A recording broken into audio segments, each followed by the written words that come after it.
I will go ahead and call to order this regular meeting of the Cape Girardeau Board of Education. Time is 6:06 p.m. All board members are present, absent Mr. Cook, who is moving his eldest into college. Moment of silence for Mr. Cook. So, if you would, we'll start with the Pledge of Allegiance. Oh, we'll do it afterwards. We'll approve the agenda after we pledge. I pledge allegiance to the flag of the United States of America and to the republic for which it stands, one nation, under God, indivisible, with liberty and justice for all.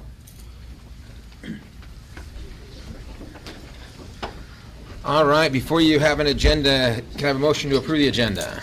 Second. All in favor indicate by saying aye. Aye. All right, agenda is approved.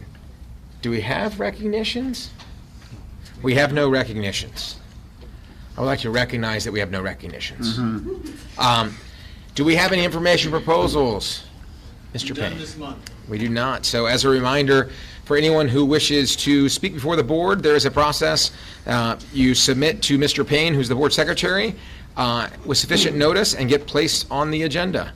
The next item on the agenda is the tax rate hearing. Ms. Dudek. All right, so this is our annual tax rate hearing where we will, a little bit later in the meeting, approve the levy. And the top section there, you'll see prior year assessed valuation compared to current year. So this was a non-reassessment year. And in a non-reassessment year, I budgeted for a 1% increase. We received a 1.79% increase. That is typical of an increase in assessed valuation. So our AV is the $879 million. And when you go below, this is the tax levy rates that I am proposing by fund. The incidental fund, which is our operating fund, that will be 3.5741. And the remainder of the tax levy will go to debt service for 0.5826, leaving us with an overall tax levy of 4.1567. We keep our rate, we have promised to keep our rate 4.1567. And that is the same as the year before. I think when I looked, we have had that rate since 2009. And at 100% collections, it would bring us revenue of a little over $36 million to be split between the operating fund and debt service. The funds that are in the debt service specifically go to pay our bond principal and interest payments. And the incidental will be to cover our operating expenses. This year in the budget, I budgeted about a 97% collection rate to account for the tax freeze that was approved in April by the voters. We do not know how much that is going to be yet. When we start receiving our tax funds in, probably by January, we'll know what the collection rate will be. But right now I have budgeted at 97% and it's typically a 98%. That's what we've got historically. Any questions? All right, thank you. Thank you. You bet, thank you. Informational reports. First on the agenda, fresh off her game show, her game-stopping performance at the teachers' back-to-school night assembly during the day in the morning. Please, Shannon, the floor is yours. You've got an upside-down microphone, which I don't know what that means exactly, but well, big time. It's a little shorter today because, you know, it's day one with students. All right. We did have a full week of professional development, but there are things to celebrate today. I love that. Okay, so from Alma Schroeder, our custodial staff did a fantastic job of getting our building all cleaned up. Thank you, Miss May and Mrs. Cook, for your painting skills this summer and refreshing some of our rooms around the building. Huge shout out to Miss Ashley for being so organized and having everything ready to go for teachers. From Blanchard, thank you to Miss Herzog, Miss Pattengill, Miss Jones, and Miss Haggerty for all their extra help with the first day dismissal. From CTC, thank you to Miss Bryan, Miss O'Neill, and Miss Elliott for guiding us through our carousels. We appreciate all the extra help provided to make that day successful. Thank you to Ms. Huff, Ms. Ross, Mr. Bradshaw, Mr. Darnell, Mr. Kern, Mr. Bill, Dr. Hellman, and Ms. Fox for providing us with new teaching strategies to use within our classrooms. A big shout out to our custodial team for the amazing job they did getting all of the buildings on our campus waxed and gleaming to welcome our students for another year. Also, our head custodian, David Pettermus, kept everyone in the loop about where they were waxing each day by sending out emails with highlighted maps. This is so helpful because classes and other programming continued all through the summer here at the CTC. Shout out to our admin team for creating such a fun and refreshing way to approach our PD days here at the CTC. We gained some invaluable insight into different teaching methods, strategies, and approaches that we can take back to our classrooms. We appreciate the time and effort that went into making professional development both meaningful and enjoyable. Shout out to Ms. Danny Broach and Ms. Kara LeGrand for being teacher leads at NTI, the New Teacher Institute in Columbia, Missouri, for new career and technical education teachers in the state of Missouri. From the Early Childhood Center, Mr. Keith did a fantastic job of getting our building ready for the year. Taylor and Oli did a wonderful job painting our building this summer.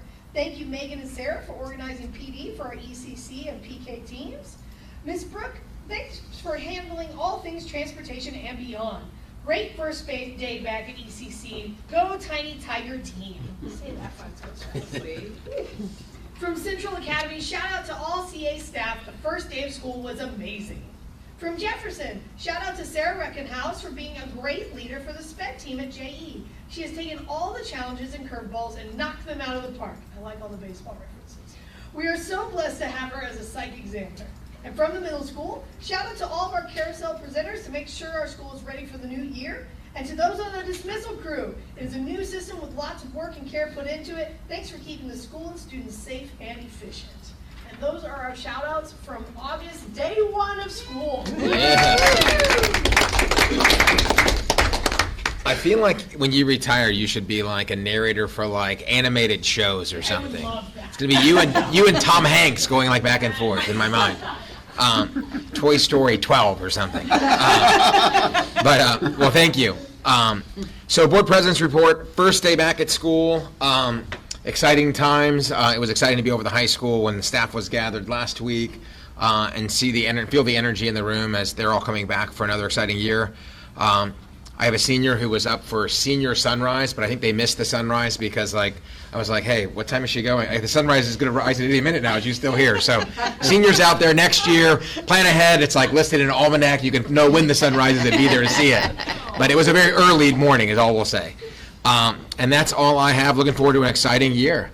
And I'll turn over to superintendent's report. Thank you. Yes, we did have a great start to the year today. Just happy first day of school. We've had a great day, and we know that there are some issues that are going on over at the middle school. I just asked the drop-off.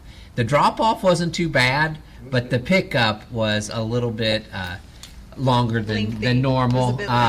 So what we ask is parents just to be patient with us. They were actually meeting right after pickup so that they can kind of get a better plan to try to make it as efficient as possible. But we know from past experiences when you start using Kid Account, it takes a little bit of a process to figure out what's the best way to do things, and I know that it's going to get better each day. So thank you all, parents, for being patient, and we look forward to it being a lot more efficient in the next week or two. Ascent High School opened today. I was leaving the junior high. I was getting ready to head over there. They were coming out, and they were going to go over, and they were kind of looking at their new school, which was kind of cool for them to get to see what it was, and got to meet a couple of the kiddos. So we're excited about that program. We are asking our families to be patient, again, with transportation as well. As you all know, especially once they got to the middle school, getting around and getting in there and picking up the kids on the buses at the middle school took a little bit of time as well because we had a backup with traffic. So just be patient with us. As you know, if you've had your children in our district for a while, the first week or two usually takes some time to get down their schedules and figuring out their routes. So please be patient with us. But again, overall, we just had a great start to the first day of school. I was really excited about that. So I look forward to tomorrow and see how things are going. That's it. All right, thank you. Next up is the Academic Services Report on alternative methods of instruction. Turn over to Jamie Russell. All right, so every year we are supposed to go over this. Really, it's just a reauthorization of the exact same thing. I changed the dates. But overall, just so that you guys are reminded that we, for AMI, we've got 6 days, and we have to do those second. We do our snow days first, then we do our AMI days, and by October 15th-ish, everybody should, for elementary, should have everything out to all families, and high school and junior high should have everything on Canvas, and that's pretty much it. And so we didn't have to use them at all last year, which was good. So knock on wood, we keep the same thing up this year. And so later on in consent agenda, you guys will reapprove this plan. It doesn't, like I said, it really doesn't change, but it's there for when we need it. Fantastic. Thank you very much. Next up is the CSIP program evaluations portion, Portrait of a Graduate Learn 1 and Youth Sports Elevate 5, and I'll get us started with Dr. Beck. Yeah, so Learn 1 Portrait of a Graduate is kind of the all-encompassing CSIP goal, K through 12. It affects everybody in the district at all grade levels. Cost of the program is pretty much the entire academic services budget year over year annually. And this is a CSIP goal that the work builds on itself one year after another. So that baseline year was about having our district leadership team meet to essentially create what Portrait of a Graduate would look like for our district and what those core pillars would be. And you can see those 5 things listed there, kind of linked in as images. And then it was a matter of breaking down the skills for each component and what that looks like at the elementary level and the secondary level. So once that took place in 24-25, we actually got those rubrics sent out to staff. We were talking about the process being implemented and how we would actually measure that. And then that report last year kind of tied that together with moving into this last academic year, we would be tracking that through Infinite Campus. So it looks different at the elementary level versus the secondary level. Elementary is already on standards-based grading, so it's more of a system of assigning scores that way. Secondary is more of a comment-based insert for a report card style. And then I did not link all the data in here because it's massive spreadsheets. I gave you summary reports here. So this first piece, you're going to see district-wide, our elementary data averages about 50.6% at level 2 proficient, which we would expect because some of these skills we would not expect mastery at those age levels, for instance. 22% were at mastery, and then 26 at beginning, so pretty even distribution. There was not even distribution between the schools, though. You'll start to notice that. So what we've kind of learned from this essential data piece we pulled back in from the previous school year is it looks like we need to do a better job of implementing a consistent method of scoring at all schools, right? Because there's a lot of variance when you start looking at that. For example, Amstrad was almost entirely skewed to level 2, right? But if we look at Clippard, skewed heavily to level 1, virtually no level 3s, right? Well, there shouldn't be that much variance, really, in those populations, so we need to do a better job of examining those rubrics and talking with our staff about how they're actually scoring our kids. Can I ask a real quick question there? Yeah. A clarification. So like Alma Schroeder there, when you said that, it says skewed entirely to level 2, potentially default scoring. So like 2 was set up as a default and somebody just pushed yes and like it became 2. I'm trying to figure out what that means. So it's kind of written weird. Me and Jamie think of it as they followed instructions, right, for their group because they defaulted to not throwing mastery in there when it was on the fence, right, on the cut line. Are they truly mastering this, or are they proficient in something and there's room to grow moving ahead? Whereas others defaulted to lower levels or higher levels, and there wasn't even distribution between the two. If you actually dug into the rubrics of how we were telling them to assign the scores, it kind of pushes more towards the middle than the front or the high end. And this is really subjective, I'm assuming, based on the rubric is trying to develop structure and consistency, but like very, very subjective. Yeah, like any rubric, you're reading it, Yeah. you know. this is just anecdotal, but I have a kid at Jefferson, and the first year that was it last year was the first report card it would have been on for elementary? Yes. Okay, I was specifically told by the teacher, don't be alarmed by the ones, because in second grade, they're not supposed to even be at 2s and 3s yet. So I think that just goes back to what you're saying, that it's just it's getting all the teachers to kind of have the same baseline as you're moving forward. Right. Yeah. And then at the secondary level, that changes completely. So their summaries look different because the standards are addressed differently because they're doing it through comments. There is no, standards-based grading, so to speak, in our secondary schools right now. So when you look at the junior high, talking about the dramatic mid-year gains between adaptability with students and then responsible citizenship, which you would expect to see, right, at the junior high level moving into that. And then Central High School, it was more based on advanced collaboration and citizenship guidelines. The advanced collaboration piece is a very high level piece, which you would expect at high school, so those kind of trend in the right direction. And then Central Academy focusing on responsible citizenship, which to me was not a big surprise at that building. So we're doing a good job of having a mechanism to track the data now and see where we're going. And obviously, as our new CSIP rewrite comes in, some of this is going to be rediscussed either way, right? But it's really telling us some of the focus areas for the future, especially that consistency part, having 5 elementary schools across the district. So I went ahead and rated us average for this year. It's just kind of a summary of what we've already talked about down there, but I'm happy to answer any questions you guys might have. Is there a mechanism, when you mention at elementary versus secondary levels, there's kind of different things that we're kind of looking for. But when you look at this, if I was rated very low in responsible citizenship, does something happen as a result of that, like an individualized basis? Does this guide anything other than just kind of giving us a baseline and saying, here's where we are at a school-by-school level? Really, well, one of the things that we talked about when we implemented this is, especially when we're talking about kindergarten through second grade, those being so low in the beginning, what we're really going to see is growth over time as kids develop and are given opportunities to do some of these things. And what's one of the things that we haven't discussed a lot is we're also trying to incorporate this into curriculum as well. So we're identifying areas and activities that we're doing that meet these, that hit the mark for these. So we can say, hey, during this activity, when we're writing curriculum, this is what we're looking for. This activity gave us an opportunity to show collaboration, and score at that point. But, over time, give us multiple years of data, what you'll see is those kids will have grown into those skills a little bit more.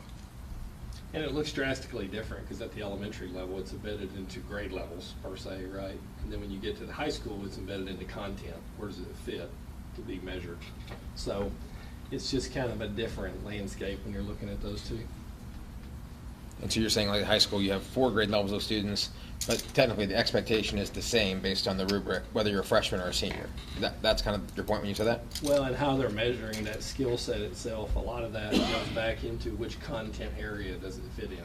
Like, does it fit in an ELA class, or does it fit into a science or math? Whereas with the elementary, you're just focused on a grade level all the time, right? It's getting all the content. Yep. So for example, at the high school, I think it's ELA 1 or 2, I can't remember which. They're the ones who are doing communication 1 or 2. Right. And that's where they're assessing that at the high school level. They Because should all be doing collaboration. They should, and some of them, they should be doing all of them. But as far as reporting, they're the ones who are reporting on that one. We set it up that way because otherwise, well, you'd have every teacher at the high school reporting on every standard on every student. Yeah. Yeah. Other questions, thoughts? If not, thank you very much, and we will move to Mr. Moyers. Good evening. Good evening. I don't think so. No? Nope. Okay, Use your coach's voice. great. Okay, so I am here to report on the youth sports, Elevate 5, and I'm from our MSIP. The goal in this is the superintendent's designee will continue to increase participation in our new youth athletics program. Research shows that participation in education-based athletics improves academic performance, promotes good citizenships, skills and elevates attendance and reduces negative behaviors. That's our main goal, is our goal from the beginning, when we started this program, is to make sure that we are using this as just one more tool for our principals, teachers, and all of our administrators to be able to say, hey, you know, this, if you're wanting to participate, then you need to take care of business in the classroom and make sure you're here. So the action steps there, I won't read each of those, but over the course of the last 4 years that we've continued to expand the program, we're kind of to that point where we're leveling off. All right, as you can see by the numbers where we're at compared to the years past. The first set of data points there I'll show you is the numbers at each individual school. Obviously, when you see numbers go down, that starts to alarm me. But also, as I told you guys up until this point, I feel like every year I've told you, hey, we're going to hit a peak and then we're going to dip and then it's going to level off. All right, which I think this is the point this year specifically, 25, 26, where we've dipped. Right. So you know, the biggest hit there was at CMS. I also believe that has to do with our specific grade numbers. What, you know, who's in what grade, and how many of those kids are participating, not just in our sports that we provide, but the ones that are going, especially in middle school. We see our greatest exodus, I guess is the best way to say it, at 5th and 6th grade, where they start playing club volleyball, club soccer, more advanced sports, so they stop playing rec sports. So that's why we see a drastic dip at the. Is 5th grade when band starts too for our kids, or is it 7th grade? Seventh, okay. But Yeah. there was an after-school club. that They have was- lots of clubs at the middle school. That was Yeah. doing It's for the instruments 20%. specifically with Mr. V. So he was trying to kind of get them set up for I see, okay. taking band. There you go. So, obviously, more and more opportunities as they get older. Yep. Right, and more of our kids are involved in those things, which is great. As long as they're involved, we want them to be participating in something, right? So that's the first set of numbers. And the second set of numbers there are by sport. Again, I find these numbers interesting. We have dipped in those across the board except for soccer and track and field. What I really found, you know, you have a 20% dip in flag football and volleyball. Here's what's crazy is I'm putting our teams together this week for this year, right? So this is last fall's data. Right now I've got 162 in flag football, which obviously goes back above the number from 24-25. So again, and you would believe that this first grade class must just be gangbusters, because I have a ton of first graders signed up, so which is great. But their parents sign them up for everything. And then volleyball, which dipped to 98 kids, is 111 right now. So that number went back. It's going back up for this year, and cross country has stayed right about 43. So this fall we're seeing those numbers go back and increase. Again, there underneath the numbers, you'll see that our programs are fully implemented in grades 1 through 6. Our staff is taking advantage of Career Ladder when they can to be able to go out and coach our youth teams, get paid for it. We continue to work well with Cape Parks and Rec, and if there's an issue, we work well with each other to make sure we take care of those issues as quickly as we can. We actually are meeting here in the next couple of weeks to look at what the whole year looks like to make sure that we're taking care of those problems.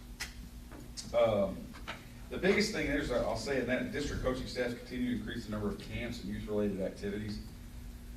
Our coaches are really doing a great job of expanding those. We for a couple of years, especially I remember the first years I was at the high school, we didn't have a whole lot of camps. Some of that was due to COVID too, but now we're really expanding those opportunities for kids too. So I keep a spreadsheet that the administrators in the room know about those upcoming events. Now, in 23-24, we had about 30 plus events that we would consider youth activities, right? So whether that's a basketball camp day or a volleyball camp or a future Tiger night or whatever. In 24-25, that number was up to 54. Last year, that number was to 71, and I can see that number really going up this year, right? Because we've got a couple more camps that we're in the planning stages of. So just keep looking. looking for those items that somebody asks you about, opportunities for kids, tell them, reach out to me. We've got all kinds of things that we're adding to. Obviously, some of those concerns, it's always tough to find coaches. If anybody wants to coach flag football or volleyball, call my office, and I will definitely get you hooked up with a team. Maintaining, our positive momentums and our outcomes, and convincing our non-participating families that this is a good thing for us to do. So we continue to have those challenges every year, but I think the success of the program speaks for itself. We're still looking for, I put in here, identify ways to include sports of swim, dive, tennis, golf, and wrestling. We have actually, because this is a report from last year, this year we will have our first rec swim program through the city, all right, that we're providing for our kids. They're again, just like our other programs, the city's providing this new program that's going to be at Cape Aquatics.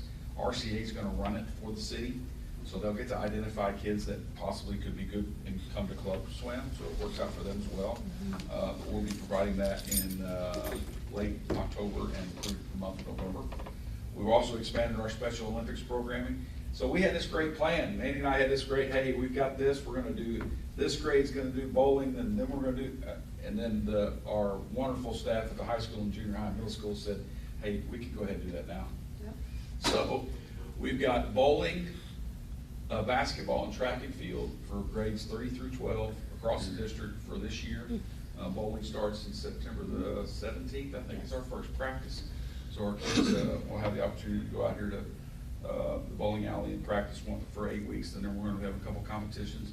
We're actually going to work with a couple of districts in basketball and try to have some games for our kids during basketball games. So we're trying to expand that program as well. As far as our overall performance, I believe our program's above average, regardless of the dip in numbers. I still think it's solid, and we're proud of the things that we've done. Each year has its challenges. I do get excited when I come. As I told you guys one time we were here, every one of our kids that were Terrific Tigers are in our programs. That group that night, every single one of them, I actually had a parent stop me out here and say, my kid loves basketball. He's never had the opportunity to play basketball for this program.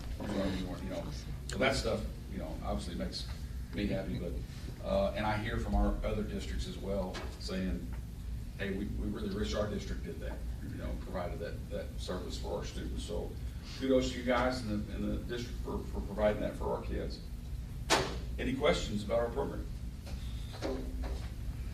I feel like Miss Keys knows a lot about this bowling team. I don't know if she's a closet bowling coach in this thing, but maybe. She was shaking her head quite a lot. I am a bowler when they have the little things that. Oh, yeah. Oh, yeah, I like that. I like that. Me too. Her team will use the bumpers and they will dominate. That's right. I like that. Bumpers and maybe that little thing that. That you roll it down the ramp.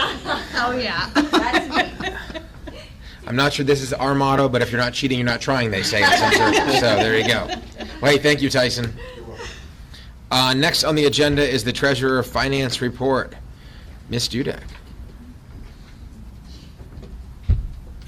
Okay, so this report is for the month of July.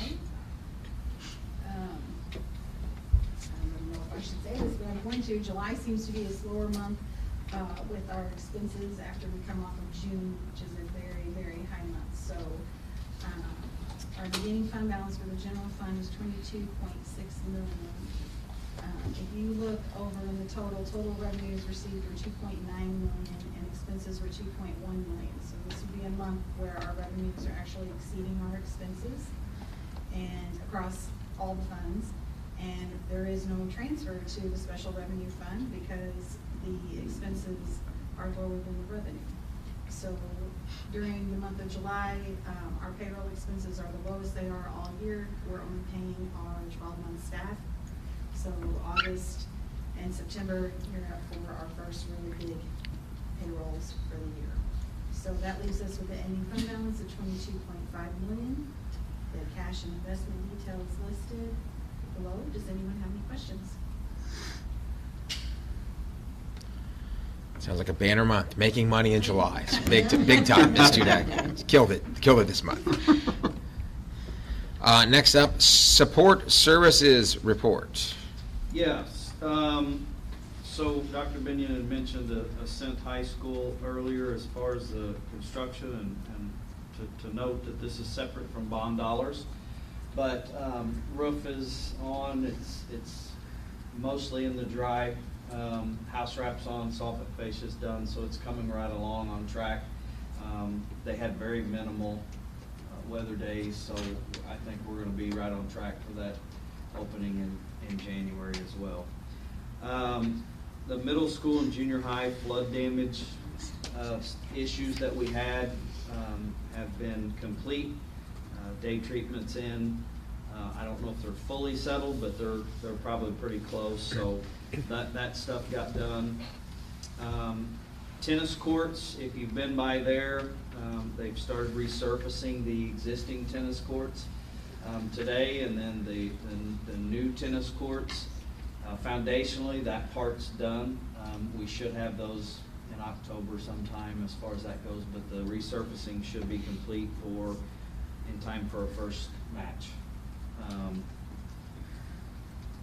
ADS is now complete as far as our monitoring system and burglar alarms. That's done in all buildings. Pickup and drop-off lane, we did talk about that a little bit earlier, but that's complete, minus some signage that we've still got to get, and then obviously some processes. Canopies and AEL at Tech are complete as well. The Navitas are phase 2. I think I mentioned that in the last board meeting, but they are mobilizing now. They were pushed back 1 week, but I think actually they're meeting tonight, or was going to meet with Chris Jock tonight and get that second phase started. September projects, there's going to be several of those that you're going to be seeing as we move into the next month. A big one being the multi-purpose right here across. As you can see, our maintenance have kind of started. Softball for junior high will delay a little bit. It's not going to delay it, but we're going to start on this end and work toward there. Keep them where they have the cages and the field and bathrooms, obviously, but then as soon as their season's over, which is a short season, we'll hit that pretty hard as far as moving forward. The junior high auditorium seating, we're looking at the week of September 7th for them to start. The good news with that one is it should take about 2 weeks. It might take a little bit longer. We've accounted for up to 4 weeks, but that should be a pretty quick process. I've talked to them a few different times. High school track and middle school track resurfacing, we're talking with them right now, and I'll have an answer for that as far as start date. It could be really soon, but it may be pushed back just a little bit. Just depends on how we get everything coordinated. And then we will we'll start seeing our playgrounds,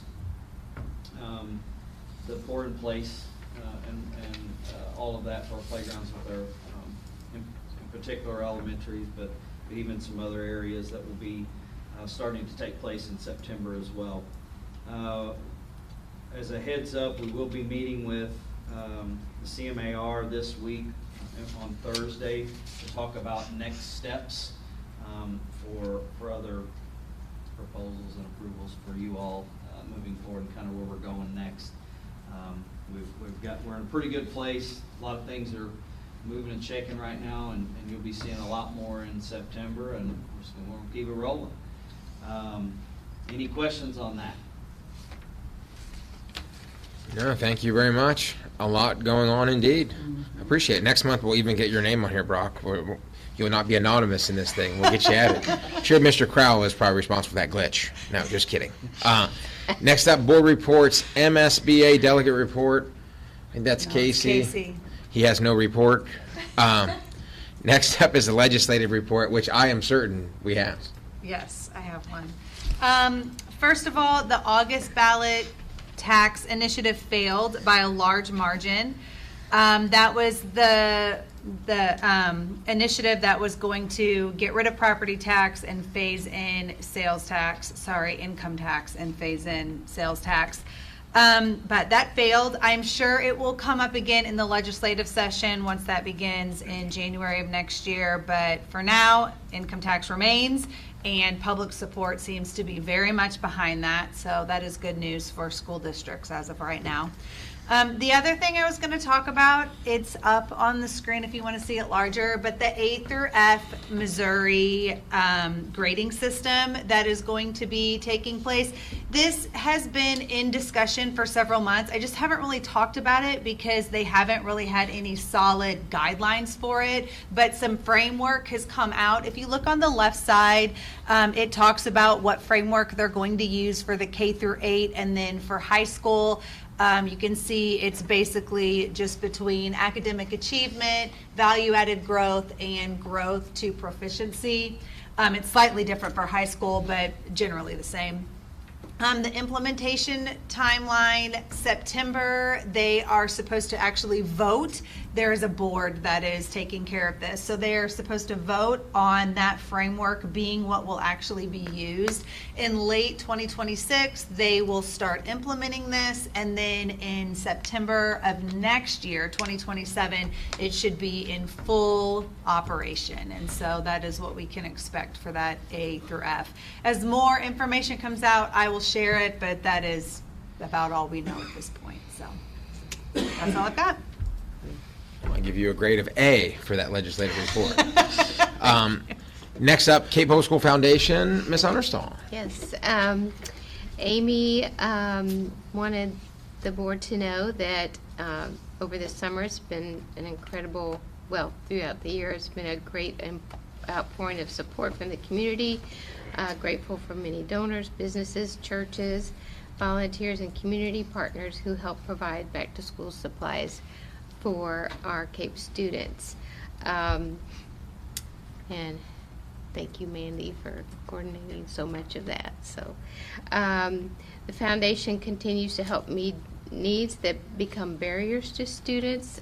One example is our Dr. John Johnson Memorial Endowment Fund that was recently able to assist a student athlete with cleats and properly fitting tennis shoes. He was practicing in socks because he had neither. So that helped ensure that he had what he needed. You might remember last year the foundation was able to provide prescription goggles so a couple players could be involved in our football program. So the foundation attended the Cape Girardeau Area Commerce Chamber of Commerce stated a community luncheon with the Cape Public Schools, some of the Cape Public Schools cabinet to strengthen connections with the school's businesses and leaders. She asked that you please save the date for the Penguin Party Gala this year, February 20th. We'll have the same band back, and it'll be the third weekend in February to avoid conflicting with school calendar and President's Day weekend. Really important. So she encourages the board, staff, families, alumni, community members to please follow the Cape Girardeau Public Schools Foundation on Facebook and Instagram to see donations at work and learn more about the impact that is being made throughout the schools, in addition to the teachers that will be granted the innovation grants and what those dollars are going to. That's really exciting to see. She also wanted you to know about the Show Your Tiger Pride. She and Mandy have come up with I Love Cape Schools Tiger t-shirts, available for $15 each. On the back it says, "We serve every student every day." And so if you're interested in purchasing a shirt or supporting the foundation, you can text, there's a number and I can get that for you, or you can go through Amy. So. Also, grade of A. Any questions on the foundation? Well, thank you, and Ms. McDonald and the Foundation Board for the great work you do in support of our students in the district.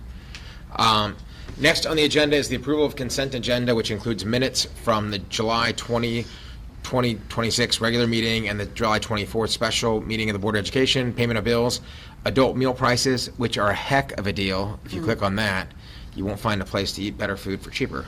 And it's same as last year, no price increase. Bus routes for the 2026-2027 school year, and approval of AMI that Jamie talked about earlier. Those who approve indicate by saying aye. Aye. Any opposed? Oh, do we have any motion for that? Oh, how about we do a motion for it?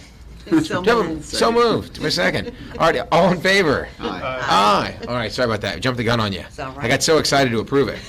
Got talking about those free lunches and breakfasts, I got carried away. Next up is the business on the agenda. The first item is the approval of the tax rate for 2026-2027. The recommendation is to set the 2026 property tax rate per $100 as follows. Incidental fund 3.5741, teachers fund 0.0, debt service fund 0.5826, capital projects fund 0.0. Total levy is 4.1567. Can I get a motion? So moved. Second, which has been the same since 2009, I think we heard. That's right. It took so long to calculate it, we said we wouldn't change it, so I think that's smart. That's smart. Any discussion on that? If not, all in favor indicate by saying aye. Aye. Any opposed? All right, that is approved. Next up is the approval of community eligibility program. The recommendation is to authorize the superintendent or his designee to renew into the community eligibility program with DESE and the USDA for district-wide free breakfast and lunch to enroll students of Cape Public Schools number 63 on behalf of the board. Can I get a motion? So moved. Second. Any discussion on this? It looks pretty straightforward here. All in favor, please indicate by saying aye. Aye. Nobody opposed. Next up, we have information or proposals from board members. Do we have any such proposals or information? All right, we are information and proposal-less. With that, we'll take a motion to adjourn. So moved. Second. All right, all in favor? Aye. We are adjourned. Thank you, folks. Thank you.